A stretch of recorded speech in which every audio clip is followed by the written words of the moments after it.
Live from Local 24 Sports, it's the Mid-South's most complete coverage of high school football. This is Local Prep Live, powered by Sutter. Hi, how are you? Doc Holliday. Welcome to another edition, another year of Local Prep Live. A lot of great high school football in store for you this year. And, of course, tonight we have crews everywhere. And the everywheres we can't beat, we got people there providing us those scores. Now, for those scores, head to our website, localmemphis.com. Live scores updating throughout the night. But before you head there, we head to John P. Freeman, where we start this season off with my team, the Fairleigh Bulldogs. Fairleigh taking on my former Fairleigh teammate, Carl Coleman, in Manassas. And what you're seeing is Fairleigh Gerald Jones hooking up with Khalil Dobie, and Dobie goes Dodo. Takes it all the way for the touchdown. Hey, man, you can't dunk, though. It's a nice little layup. Later, Dobie showing his skills on defense. Fumble recovery for the touchdown, and you can see it. Fairleigh's coming up with the shutout. Wins it 38-0. Two defending Mississippi State champions facing off at Horn Lake. The Eagles, champions of 6A last year, hosting West Point, champions of 5A, and that's the champions of 5A hooking up. TJ Anderson takes it to the house. 50-yard for the touchy for Horn Lake. Of course, at home, they are going to answer back to pass. Looking for Janoris Hobson. Hobson hauls it in. Beautiful catch. Touchdown, but West Point rolls on this one. Final 34-6. Back at the Bluff, the annual Ridgeway MUS opening week game continuing this year at MUS. First play of the game, Owls linebacker Darius Brown with the picky. That's a pick six. Takes it to the crib. MUS goes up 7-0. MUS gets it on offense. Got the defense rolling. Offense says we want some too, and they get some. Ball bends to Roderick Lewis. 12 yards. Move the chains. Later on the drive, my college teammate at Memphis, his son, Hunter Kendall going all Superman. MUS up 14-0. The Owls roll 35-3. Over at Christian Brothers, the Purple Wave welcoming Bob Jones from Alabama to campus. The second quarter, Christian Brothers down 10-7. You know what it is. You see a kickoff return on this show. What it is, JB? Your mic ain't on, but they know what it is. What is it? The touchdown. Al Wooten, the second, is going to take it all the way to the house. And what I did like to see is he switched on JB. We'll holler at you, man. John Bryant. See you later, man. Because Christian Brothers, Al Wooten, second. He says, see you later. Takes it to the house. Purple Wave up 14-10. Later in the quarter, Braden Acuff. Pick. Let me get that. Thrown out of bounds, but Christian Brothers throws Bob Jones back to Alabama. They win it 40-26. Now, of course, we had crews everywhere, and Jessica Benson traveling to two of those everywheres, and now she's from everywhere. She's back here to tell us about those two everywheres she went to. JB?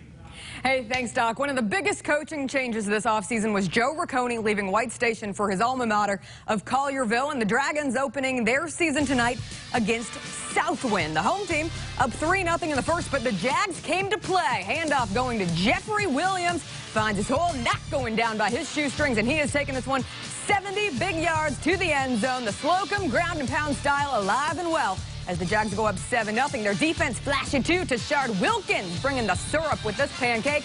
Kept Collierville out of the end zone until the second. That's where Mitch Austin finds a flashing Andrew Smith. He finds space, and he's taking it in for 6.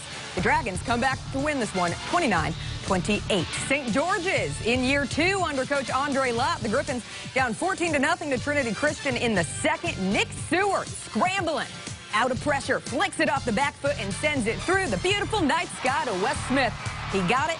He gone. 66-yard touchdown strike gets St. George's on the board before the half.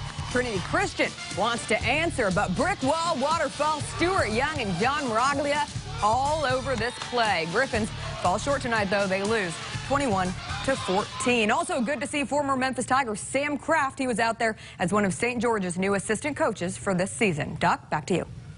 Thanks, JB. Hey, also a huge matchup in Houston. The Mustangs kicking off their season against South Haven.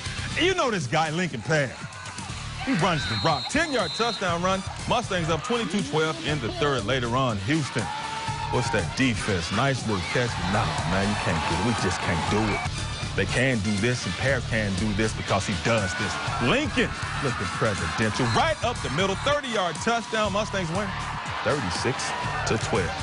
At Germantown, the Red Devils getting their season started at home against KIPP, and this was all Germantown. Early on, TJ Tate hooking up with Michael King. King hauls it in. Gets down to the 14-yard line in the first quarter. Later, this is what they do with it. Red Devils, Jarian Dunn. Then Devilish powers in for the touchdown. 7-0 Red Devils in the first. Later, Germantown's Danny Towles. Yeah, man, thievery. That's misdemeanor theft. They can give you 11 months, 29 days at 201 Poplar. But this is high school football. That's a touchdown. Red Devils win hugely, 50-0. In Arlington, the Tigers hosting Halls, and check out the type of host Mitchell Faulkner was. Mitchell gets the rock. That's a sweep. Cuts back. Oh, man, you got to get up off him. That is powerful. Mitchell is going to take this one all the way to the house. Arlington looking happy. Mitchell is happy. Devontae Glover is happy as well. Devontae, he's going to smooth in their point. We see you. Yeah, we see you, man. We see you too, Arlington. The Tigers roll 32-0. At St. Benedict, Eagles with the season opener against Senatobia, and the Eagles have problems all night. St. Benedict quarterback Gabe Winston back to pass, but Senatobia's Brandon Mercer says, no, you're not. Switch it. Senatobia on offense now, and Jordan Osborne getting Jordan-like. Little man is strong. I don't know if that was bad tackling or tough running, a little bit of both. But Jordan, strong, fast, and he's quick, and he has vision. Senatobia, easy work like that touchdown was easy. Senatobia wins it 41-0. Now it's time for a quick timeout, but when time is back in, we head to our game of the week. It's a huge in Cordova taking on Central. But first, we hear from the Germantown High School band.